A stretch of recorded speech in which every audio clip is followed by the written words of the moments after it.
Some films are entertaining, a few become classics, and then there are rare ones that quietly reshape the way we see stories, characters, even ourselves. The Shawshank Redemption did just that.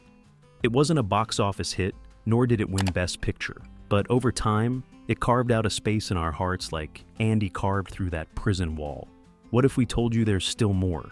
Layers hidden behind performances, symbols embedded in shots, and revelations only the cast and crew have ever shared. Today we're uncovering the secrets most fans never figured out. Prepare to see Shawshank in a whole new light. The film that almost wasn't. Sometimes the most powerful stories nearly don't make it to the screen at all. Before audiences ever heard the name Andy Dufresne, the fate of The Shawshank Redemption was uncertain at best. Director Frank Darabont had his eyes on a short novella written by Stephen King titled Rita Hayworth and Shawshank Redemption, a tale King himself doubted could be successfully adapted. The story was too internal, too reliant on emotion and introspection rather than dramatic action. But Darabont had a vision. In a move that still surprises fans today, Stephen King sold the adaptation rights to Darabont for just $1. It wasn't a favor. It was part of King's Dollar Baby program, a gesture of support for emerging filmmakers he believed in. That token exchange didn't just open the door to production, it gave Darabont something few first-time directors ever get: complete creative freedom. Tim Robbins, who portrayed Andy Dufresne, would later explain how that freedom shaped everything on set.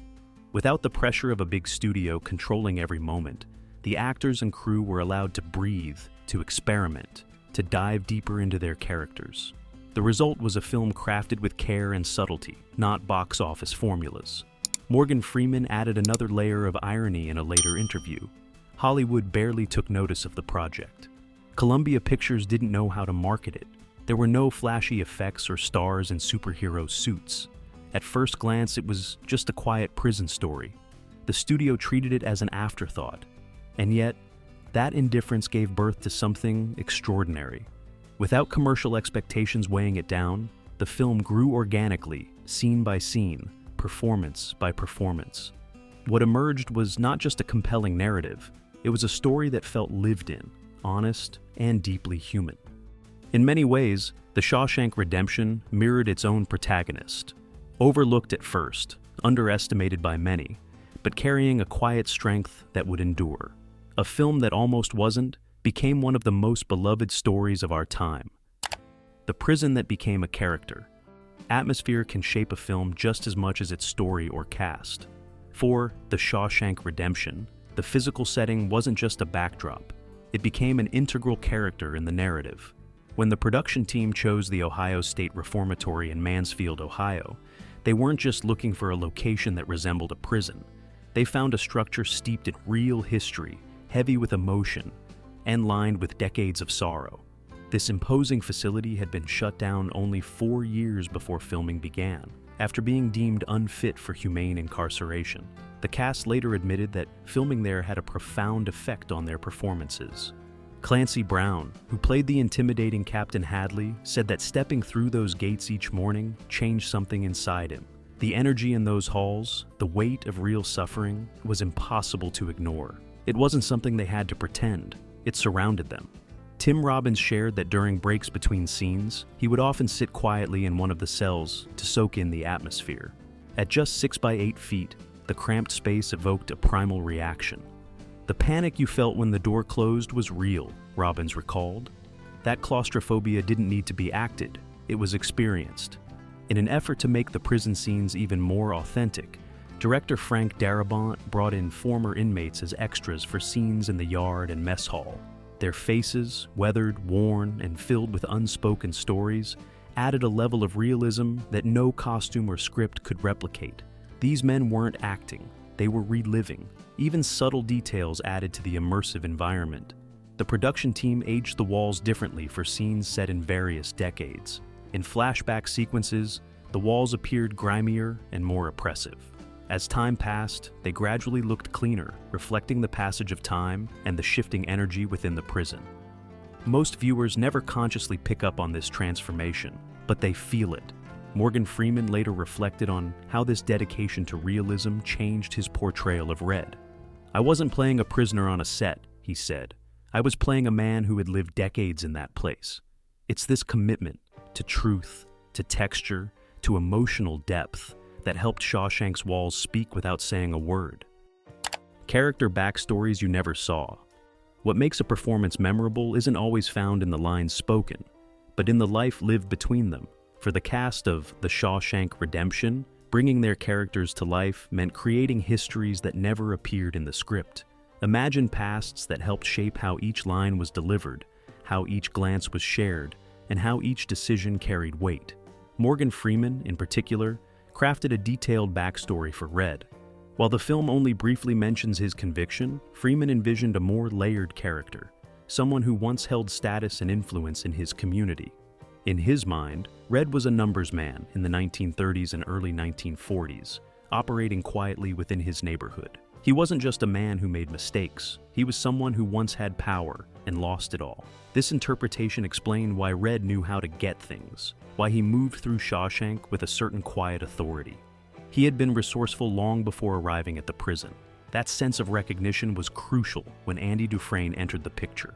Freeman shared that Red immediately saw something familiar in Andy, a man who had also once walked through life with confidence and purpose, only to have it stripped away.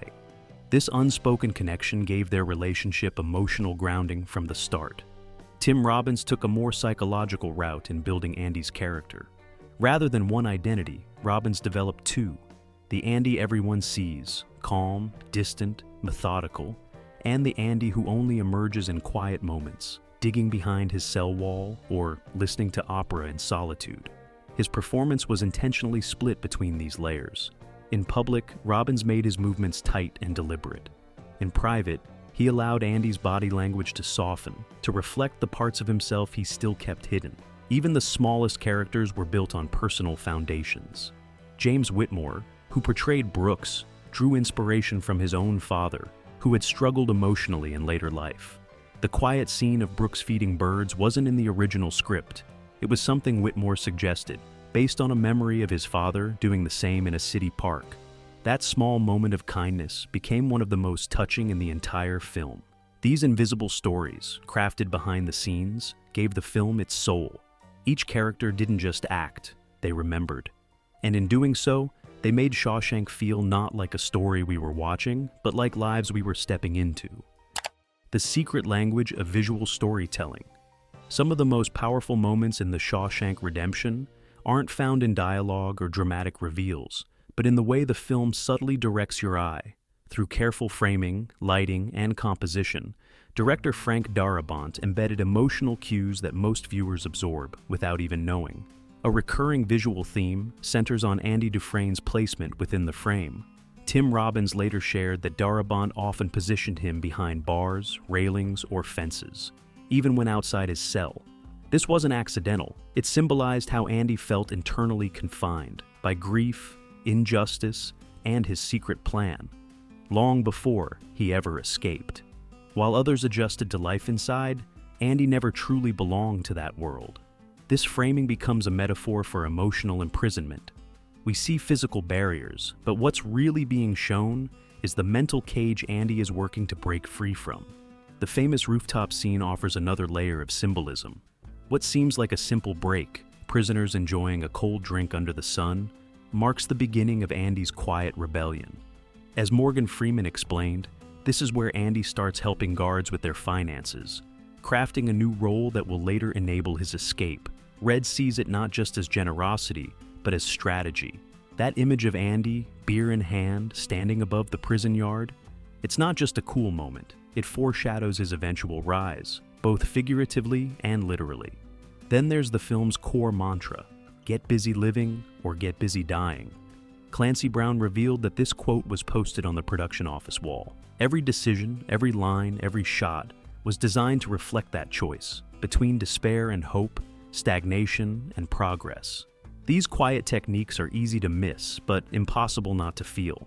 Shawshank doesn't just tell us a story. It visually whispers truths about freedom, struggle, and the quiet fight to hold on to one's humanity. The posters that mapped Andy's journey. At first glance, the iconic posters in Andy Dufresne's cell may seem like nothing more than clever set dressing or a useful plot device. But those famous pinups, Rita Hayworth, Marilyn Monroe, and Raquel Welch, carry a deeper meaning that mirrors Andy's psychological transformation throughout the film. Tim Robbins once explained that each poster represents more than just a woman from a different decade. They mark the phases of Andy's personal journey, both emotionally and symbolically. Rita Hayworth, with her classic Hollywood glamour, stands for innocence and the world Andy came from, the 1940s, a time of repression, formality, and polished appearances. She marks the beginning of his confinement, when he's still clinging to the past and trying to understand his new reality. As time progresses, Rita is replaced by Marilyn Monroe, an icon of the 1950s and early 60s, known for her vulnerability and complexity. This shift reflects Andy's gradual evolution within Shawshank. He's still imprisoned, but he's no longer the same man who first arrived. He's started to dig, both literally and metaphorically. He's building a new identity, slowly and patiently. Then comes Raquel Welch in 1,000,000 Years BC, the most revealing of all three posters and, fittingly, the last. Raquel, dressed in primitive attire, represents something more primal, more raw. She symbolizes Andy's final transformation, his willingness to crawl through the darkest, filthiest part of his life to reach something clean on the other side. She is not just a cover for his escape tunnel. She's the final step in shedding all ties to the civilized, confined identity the world tried to assign him. Director Frank Darabont confirmed this layered meaning.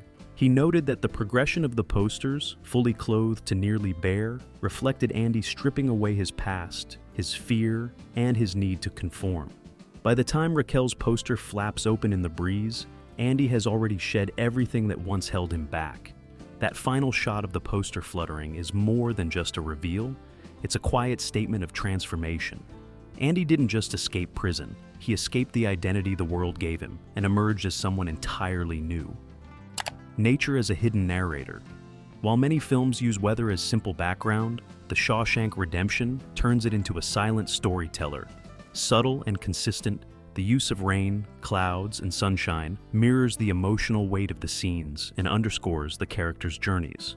Morgan Freeman later pointed out that this atmospheric language was no coincidence. It was part of how director Frank Darabont layered meaning into nearly every frame. Rain, in particular, is used to foreshadow emotional tension or highlight moments of darkness. When Andy first faces harm inside the prison, it's pouring. The night Tommy shares critical information about Andy's case, the skies are gray and heavy. And when the warden faces the consequences of his own actions, it's raining again. The weather becomes a barometer for moral storms, for the weight of decisions, and for the crushing pressure felt inside those prison walls. But the most dramatic storm of all is reserved for Andy's escape. As he slips into the tunnel, thunder cracks and lightning flashes. Nature mirrors his inner turmoil, but also signals the scale of what's happening. A rebirth, a reckoning, a break from confinement that couldn't happen under calm skies. It's chaos giving way to freedom. Then there's the final scene, the one that has moved countless viewers to tears. When Red finds Andy on the beach in Mexico, the setting is completely different from the rest of the film. The sky is bright, the water sparkles, the sun is shining in full. It's not just a pretty ending, it's a visual sigh of relief. For the first time in the entire film, the weather aligns with true emotional peace. Freeman noted that nearly every other outdoor scene is drenched in gloom, gray skies, muted tones, shadows. The sun doesn't just appear for beauty's sake. It marks a shift from survival to freedom, from endurance to joy. It tells the audience, without a word, that everything is finally okay. Through weather alone, The Shawshank Redemption teaches us something simple but profound. Sometimes the sky says what the characters can't. And when that sun finally breaks through, it doesn't just light up the screen, it lights up the soul. The scene that was never meant to exist. Not every powerful scene in a film is planned from the beginning. Some are born out of necessity, crafted in response to a feeling that something important is missing. That was the case with one of the most emotional turning points in The Shawshank Redemption. The moment Red decides to break his parole and journey south toward Andy. Morgan Freeman revealed in an interview that this iconic scene, where Red rides a bus and finally embraces hope, was a late addition. Originally, the film was set to end with Red being released and walking through the fields, unsure of his future. It was a reflective ending, but something felt incomplete.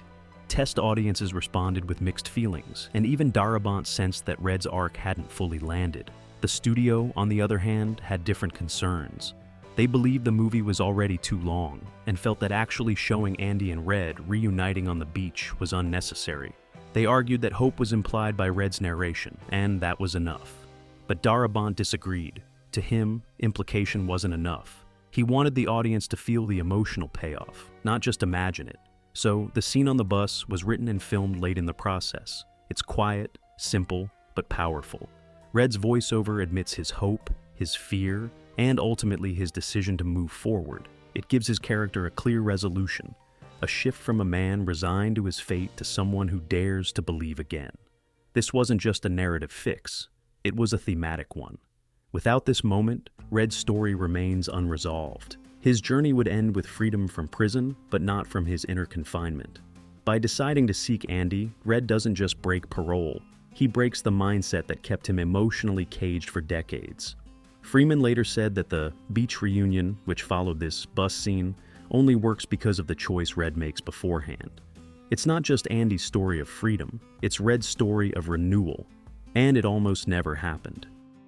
Brooks's story was almost left out. Some of the most unforgettable moments in The Shawshank Redemption come from the character of Brooks Hatland, the elderly prison librarian who struggles to adjust to the outside world after his release. His quiet arc brings audiences to tears, yet most don't realize that Brooks's story was barely present in Stephen King's original novella. What we now consider a cornerstone of the film's emotional power was almost cut from the final version. James Whitmore, who played Brooks, later explained that his character was initially just a minor figure, little more than a background presence. But director Frank Darabont saw something more. He recognized that Brooks represented a tragic reality of long-term incarceration. The institutionalized man who has spent so long behind bars that freedom feels like a threat instead of a gift. The scenes following Brooks's release are haunting in their simplicity. He shuffles through a world that has moved on without him, feeding birds in the park and bagging groceries in silence. One of the most touching moments, Brooks sitting on a bench, cradling bread for birds, wasn't in the script. Whitmore suggested it, drawing from a personal memory of his father, who found solace in feeding birds after losing his wife. This personal touch deepened Brooks's presence. His loneliness, confusion, and loss of identity became painfully real. The moment he leaves his mark on the halfway house wall, his name scratched into the wood, isn't just a gesture. It's a final attempt to say, "I mattered." Yet, despite the strength of this arc, studio executives pushed back. They argued that the Brooks storyline slowed the pace and distracted from Andy and Red. Darabont fought to keep it. In his view, without Brooks, Red's later decisions lose their power. Brooks shows us what happens when fear wins. Red shows us what happens when hope is chosen instead. When Red eventually carves his own name beneath Brooks's, it's not just a tribute, it's a declaration. He's walking the same path, but he refuses to meet the same end. That contrast is what gives the film its emotional depth and resonance. Brooks wasn't just a character. He was the warning, and the reason Red's story matters so deeply. The Warden was based on a real person. Some of the most compelling villains in cinema feel disturbingly real, and in the case of Warden Norton from The Shawshank Redemption, that realism wasn't by accident. Actor Bob Gunton, who portrayed the cold, Bible-quoting authority figure, revealed that his performance was partially inspired by a real-life prison official from the 1950s. This real warden, as Gunton explained, was outwardly moral and publicly devout. He presented himself as a man of integrity, often using religion to reinforce his position of power. But behind closed doors, he reportedly forced inmates to work on personal home renovations and was eventually convicted for abuse of authority and embezzlement. It was this contradiction, the polished surface versus the dark undercurrent, that helped shape Gunton's portrayal of Norton. Darabont gave Gunton newspaper clippings and background research to build on this character, ensuring that the Warden didn't become just another caricature. His obsession with image, discipline, and scripture all while running corrupt operations, was grounded in real historical examples. Gunton leaned into this hypocrisy to deliver a performance that felt frighteningly plausible. Throughout the film, the warden's use of religious symbolism stands in stark contrast to his actions. He quotes scripture while punishing those beneath him. He clutches a Bible that hides criminal records, and when the truth finally threatens to catch up with him, he doesn't simply fear punishment. He fears being stripped of the righteous identity he carefully built. This moment of collapse, when the warden is finally cornered, has a different weight when you understand his psychological unraveling. It's not just the loss of power he dreads, but the exposure of his internal contradictions. His world wasn't built on truth, but on appearances. And once those appearances fail, so does he. By rooting the warden in real-life corruption and contradiction, the filmmakers turned what could have been a stock antagonist into something more disturbing, a man whose villainy felt all too familiar. Redemption is not what you think. Ask most viewers what the title, The Shawshank Redemption, means, and they'll likely point to Andy Dufresne's escape from prison. It's a fair assumption. His journey from a wrongly convicted man to a free one is undeniably inspiring. But according to the cast and director, the true meaning of redemption in the film runs much deeper than one dramatic escape. Tim Robbins shared that Andy's redemption isn't just about clearing his name or finding freedom. It's about the quiet transformation he brings to Shawshank itself. He builds a library, he teaches other inmates, he encourages education and second chances. All of this happens while he's secretly planning his escape. But that's what makes it powerful. He never stops contributing, even in confinement. In this way, redemption becomes something broader than a personal victory. Andy doesn't just walk away with his life, he leaves behind something better for others. The library becomes a lasting legacy. His music, his words, even his presence restore a sense of purpose in a place built to take that away. Morgan Freeman offered another perspective. Red's transformation isn't about escaping prison walls. It's about facing himself honestly. For years, Red tells the parole board what they want to hear. But when he finally drops the act and speaks from the heart, that's when he's truly free. He stops trying to earn forgiveness and begins living truthfully. That shift marks his own redemption. What makes their arcs so powerful is how different they are. Andy's is calculated, physical, and daring. Red's is emotional, introspective, and quiet. But both reflect the idea that redemption doesn't come in one form. It's not just about proving innocence. It's about reclaiming identity, choosing hope, and helping others rise along the way. Director Frank Darabont described the title's deeper message. Redemption isn't only about being saved. It's about saving what matters inside you. In that sense, the real redemption in Shawshank is the restoration of dignity, the triumph of humanity, and the belief that no matter how lost we feel, something better is still possible. The ending that nearly vanished. It's hard to imagine The Shawshank Redemption without its final scene. Andy and Red reunited on a sunlit beach, hope fulfilled at last. That moment has become one of the most beloved endings in modern cinema.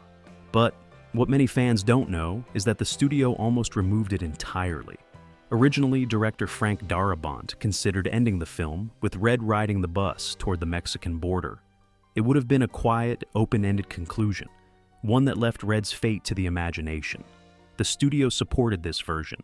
They believed that showing the reunion was too sentimental, and that the emotional tone had already been achieved. Darabont disagreed. To him, Shawshank wasn't just about the idea of hope. It was about seeing that hope rewarded. He felt that without the reunion, the story would remain incomplete. The audience, like Red, had been on a long emotional journey. They deserved to see it through. So, Darabont fought to include the beach scene, despite studio pressure.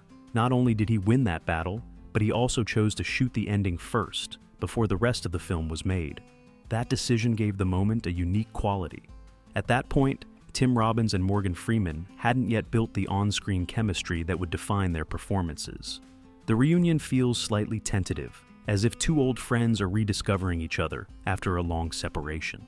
That subtle awkwardness made the moment even more authentic. Looking back, it's clear that removing the final scene would have changed everything. It wouldn't have been the same story.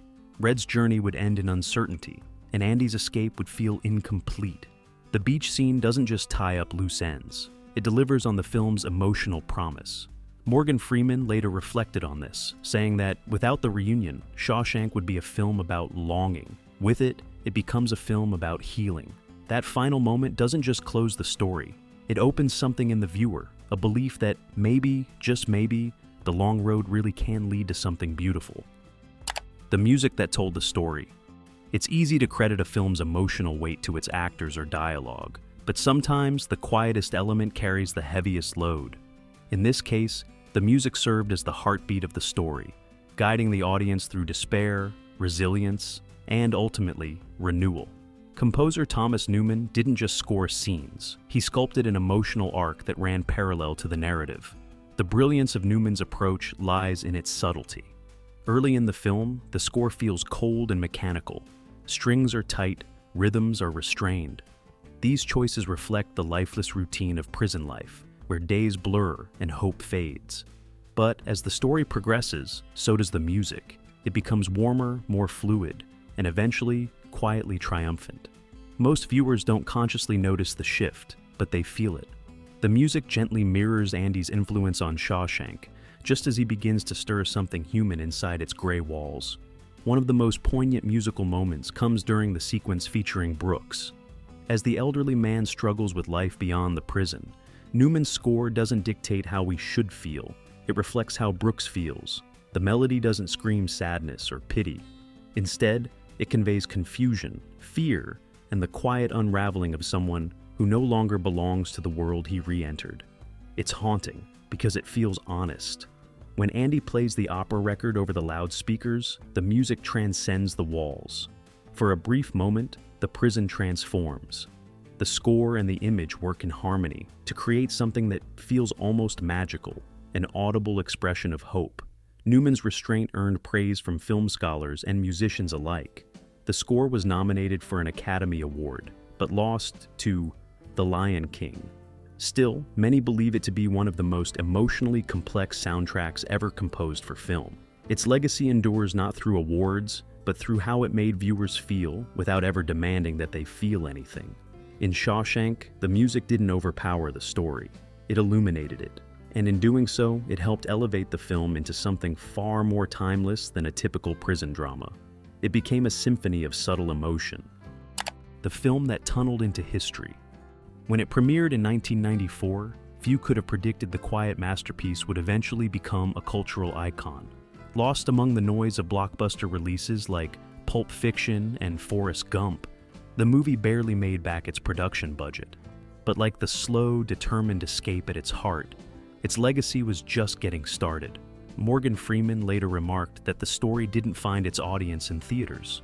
It found it on television. When it began airing regularly on TNT and other cable networks, something remarkable happened.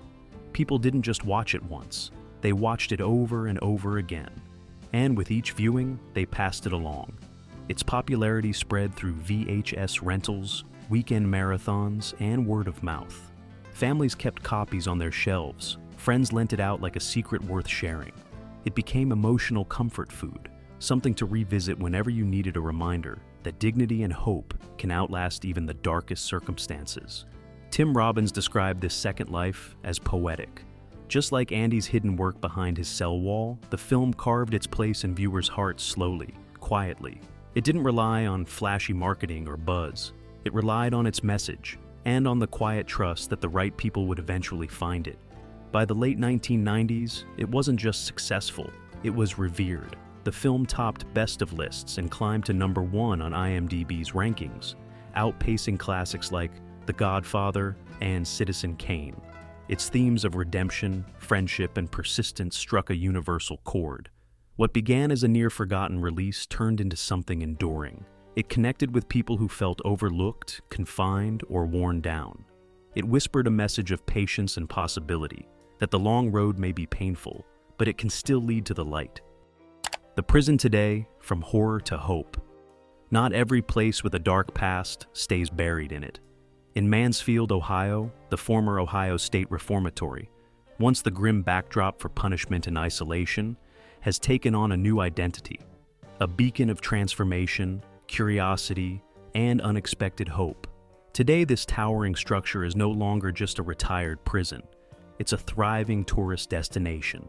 More than 100,000 visitors make the pilgrimage each year to walk through the cells, corridors, and iconic spots that were transformed on screen. What was once a symbol of despair has become a monument to one of the most uplifting stories ever told.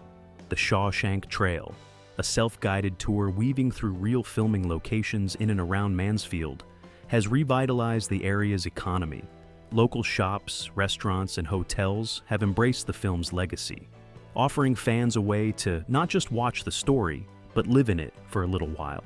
It's more than a nostalgic walk. It's a celebration of resilience, both cinematic and real. There's something poetic in the way the prison itself has evolved. Once home to real-life suffering and overcrowding, it now stands as a space of reflection and connection. Visitors don't just come to see where scenes were shot. They come to feel what the story stood for. The transformation is physical, emotional, and cultural. Tour guides often describe the site's new chapter as a redemption arc in its own right. The structure was saved from decay. The community found renewed purpose, and the very walls that once confined now inspire.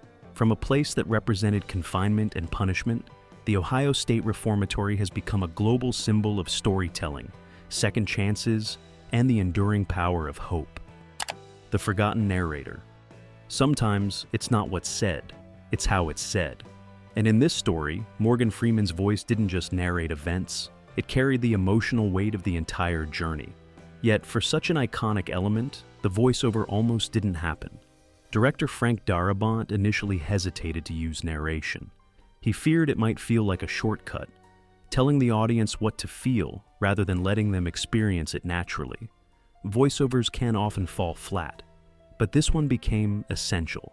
Freeman recorded several takes of Red's narration, each with subtle differences. The goal was to find a voice that felt both world-weary and quietly hopeful. The final version struck a balance that was near perfect. Freeman's tone was calm, reflective, and deeply personal, like a man who had seen too much but still held on to something human. That voice gave structure to the story. Red's reflections on Andy, on the prison, and on life outside the walls created a thread of emotional continuity. Scenes that could have felt cold or procedural suddenly had heart. The narration wasn't just informative, it was intimate. Moments like Red's thoughts on institutionalization or his reaction to Andy's escape are powerful not because of what's happening on screen, but because of how they're framed through Red's eyes and voice. His words turn simple events into moments of reflection. The impact of Freeman's narration extended far beyond the film. It became a cultural reference point, imitated in trailers, parodied in comedies, echoed in documentaries. But what made it special wasn't just the sound of his voice, it was the soul behind it. In a story full of quiet strength and personal transformation, the narration became more than a stylistic choice. It became the heartbeat of the film. Without it, Shawshank might still have worked, but it wouldn't have felt so personal, so intimate, so unforgettable. The Shawshank Redemption isn't just a film, it's a reminder that hope can live even in the darkest places. From the quiet power of Morgan Freeman's narration to the lasting legacy of a prison reborn, every element of this story works together to say one thing: you are never truly stuck.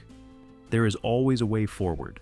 Whether it's the subtle depth of Andy and Red's friendship, the emotional grip of Thomas Newman's score, or the real-world transformation of Mansfield, Ohio, this film continues to resonate with new generations, not through flashy scenes or dramatic twists, but through heart, honesty, and humanity.